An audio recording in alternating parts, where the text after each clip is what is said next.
Assalamualaikum warahmatullahi wabarakatuh. Selamat siang semuanya. Perkenalkan, saya Lalita Mapretsna Lokeswara dan rekan saya. Dan saya, Davina Duyanjani. Kami dari kelompok 5 ingin mempresentasikan materi kami yang berjudul Leadership Style. Dalam materi ini kami akan membahas tentang 1. Definisi kepemimpinan dan gaya kepemimpinan. 2. Jenis gaya kepemimpinan. 3. Pengaruh gaya kepemimpinan pada bidang pendidikan. Dan yang terakhir adalah gaya kepemimpinan yang efektif. Definisi kepemimpinan. Kepemimpinan adalah proses pengaruh sosial di mana seorang pemimpin sebagai pribadi yang mendelegasikan tugas dan memotivasi atau mempengaruhi orang lain untuk mencapai suatu tujuan organisasi. Hasibuan tahun 2005, halaman 169 pun mengatakan, kepemimpinan adalah kekuatan penggerak dari segala sumber dan alat yang tersedia bagi suatu organisasi. Ada pula dua aspek penting dalam kepemimpinan. Yang pertama adalah kemampuan formal atau kapasitas dalam organisasi dan kemampuan personal atau kapasitas pribadi. Yang pertama, kemampuan formal dalam bentuk task orientation. Secara horizontal, seorang pemimpin harus teguh dalam menjalankan tugasnya dengan mengkoordinasi pekerja dalam mendelegasikan tugas. Lalu yang kedua, kemampuan personal dalam bentuk personalities atau behavior orientation, di mana secara vertikal seorang pemimpin harus memiliki perilaku yang baik untuk menjadi teladan atau pedoman bagi para pekerja, serta untuk memotivasi pekerja. Kepemimpinan harus memiliki kualitas untuk mempengaruhi individu atau orang lain untuk mencapai suatu tujuan. Kepemimpinan yang berkualitas adalah yang mampu mencapai visi dan misi bersama dan mengatasi lingkungan eksternal. Oleh karena itu, dibutuhkan seorang pemimpin yang efektif yang mampu memahami kompleksitas dan dengan cepat mengatasi perubahan lingkungan global yang sedang terjadi. Gaya kepemimpinan adalah pola perilaku yang relatif konsisten dan menjadi ciri khas seorang pemimpin yang dipandang sebagai kolaborasi dari berbagai karakteristik, sifat, perilaku yang digunakan oleh seorang pemimpin untuk berinteraksi dengan bawahannya. Ada pula 5 definisi gaya kepemimpinan menurut Rifai dan Mulyadi pada tahun 2003. Salah satunya, gaya kepemimpinan adalah kriteria yang sering digunakan oleh pemimpin untuk mempengaruhi bawahan dalam mencapai tujuan organisasi. Atau gaya kepemimpinan adalah pola perilaku dan strategi yang sering diterapkan oleh seorang pemimpin. Bentuk gaya kepemimpinan yang diterapkan dalam suatu organisasi akan mengontrol interpersonal karyawan, seperti dengan memberi reward atau punishment akan mengubah perilaku, motivasi, dan sikap karyawan yang kemudian akan berdampak pada kinerja organisasi. Kepemimpinan memungkinkan organisasi berjalan lebih produktif dan menguntungkan, tetapi tingkat keberhasilan terletak pada gaya kepemimpinan dan lingkungan organisasi yang dihasilkan agar kinerja karyawan berfungsi lebih baik. Selanjutnya ada macam-macam gaya kepemimpinan. Dalam teori managerial grid oleh Robert dan Jane, dalam Permadidana Review 2010, mengenal adanya 5 gaya kepemimpinan yang terdapat dalam dua aspek utama, yaitu concern for people dan concern for production. 5 gaya kepemimpinan tersebut, yang pertama ada improve, artinya gaya pemimpin yang menggunakan usaha paling sedikit untuk menyelesaikan tugas, dan hal ini cukup dianggap mempertahankan organisasi.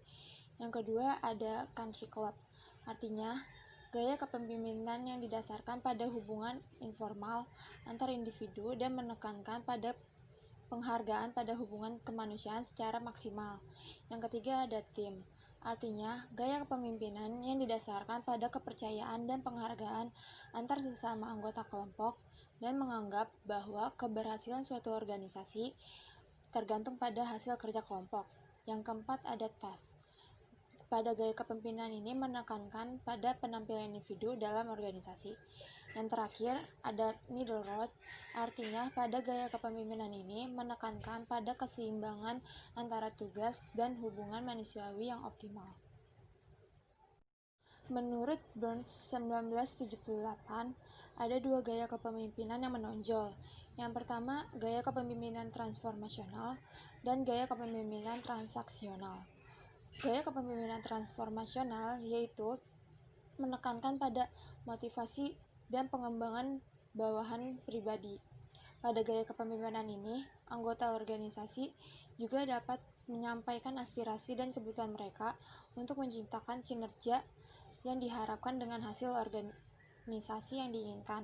Sedangkan pada gaya kepemimpinan transaksional, menurut Bast dan Avolio 1995, adalah gaya kepemimpinan yang memiliki 3 dimensi, yaitu contingent rewards, management by exception aktif, management by exception pasif. Contingent rewards yaitu pemimpin dapat memberi penghargaan terhadap bawahannya sebagai imbalan atas kinerja mereka yang baik. Yang kedua, manajemen by exception yang aktif, yaitu pemimpin yang memantau dan memastikan kebutuhan para bawahannya terpenuhi. Yang terakhir, manajemen by exception pasif, yaitu pemimpin yang hanya mengurus bawahannya ketika ada masalah. Pada gaya kepemimpinan the leader in the grip of the group pada tahun 1930 sampai 1970 yang terinspirasi dari penelitian Kurt Lewin mengidentifikasi adanya dua gaya kepemimpinan. Yang pertama, gaya kepemimpinan yang berorientasi pada hubungan seperti peduli terhadap bawahannya, komunikatif, dan interaktif. Dan yang kedua adalah berorientasi pada tugas. Pada gaya kepemimpinan ini lebih mementingkan pada pencapaian tugas dan tidak memperdulikan bawahannya. Gaya kepemimpinan ini sangat cocok apabila bawahan di dalam organisasi sudah sangat percaya kepada pemimpinnya dan organisasinya sangat stabil. Gaya kepemimpinan demokratis. Pada gaya kepemimpinan ini, semua anggota organisasi terlibat dan dalam pengambilan keputusan didesentralisasi kepada bawahan. Pada gaya kepemimpinan ini dianggap positif karena para bawahan merasa dianggap dan dihargai. Selanjutnya, ada gaya kepemimpinan birokrasi, yaitu pemimpin hanya fokus pada tugas-tugas yang harus diselesaikan serta mempengaruhi bawahan untuk mengikuti kebijakan dan prosedur yang dirancang oleh pemimpin. Pada gaya kepemimpinan ini dianggap tidak efektif karena tidak melihat pengembangan dan motivasi bawahan. Dengan banyaknya gaya kepemimpinan yang ada, di dalam konteks pendidikan, kepala sekolah sebagai pemimpin diharapkan menemukan gaya kepemimpinan yang efektif dan terbaik agar hubungan antara bawahan dan tugas dapat terselesaikan dengan baik dan seimbang. Pengaruh gaya kepemimpinan di dalam dunia pendidikan. Apabila kepala sekolah sebagai pemimpin menerapkan gaya demokratis, maka dalam organisasi tersebut akan memiliki hubungan positif dan memiliki kepercayaan pada organisasi. Yang kedua, apabila kepala sekolah menerapkan gaya kepemimpinan transformasional, ini juga tidak jauh berbeda dengan kepemimpinan demokratis. Maka pengaruhnya yaitu hubungan antara kepala sekolah dengan guru akan mempunyai rasa percaya dan hubungan yang positif. Sedangkan jika kepala sekolah menerapkan gaya kepemimpinan transaksional, maka pengaruh dalam organisasi pendidikan akan cenderung berorientasi pada tugas serta hanya memberikan perintah atau arahan kepada bawahannya, di mana pemimpin yang menerapkan gaya kepemimpinan seperti ini tidak terlalu mengetahui kondisi dan apa yang dibutuhkan oleh bawahannya. Efektivitas kepemimpinan mewakili kemampuan seseorang untuk memobilisasi dan mempengaruhi pengikutnya, serta menjadi hal yang penting karena mendorong kecenderungan tenaga kerja untuk mencapai tujuan bersama. Melalui motivasi yang diberikan oleh seorang pemimpin, karyawan atau pekerja akan tergerak untuk ikut berkontribusi dalam efektivitas dan keberhasilan kelompok. Gaya kepemimpinan yang tepat untuk diterapkan adalah gaya kepemimpinan yang mampu memaksimalkan produktivitas, kepuasan kerja, pertumbuhan, dan mudah menyesuaikan dengan segala situasi. Oleh karena itu, gaya kepemimpinan yang efektif mengacu kepada gaya kepemimpinan demokratis atau gaya manajemen tim, di mana gaya demokratis adalah gaya kepemimpinan yang mampu menjaga moral dengan baik dan memiliki tingkat kinerja yang stabil. Yang terakhir ada implementasi gaya kepemimpinan dalam pendidikan. Dalam implementasi ini, kami melihat hasil dari penelitian di MA Ma'arif Selorejo.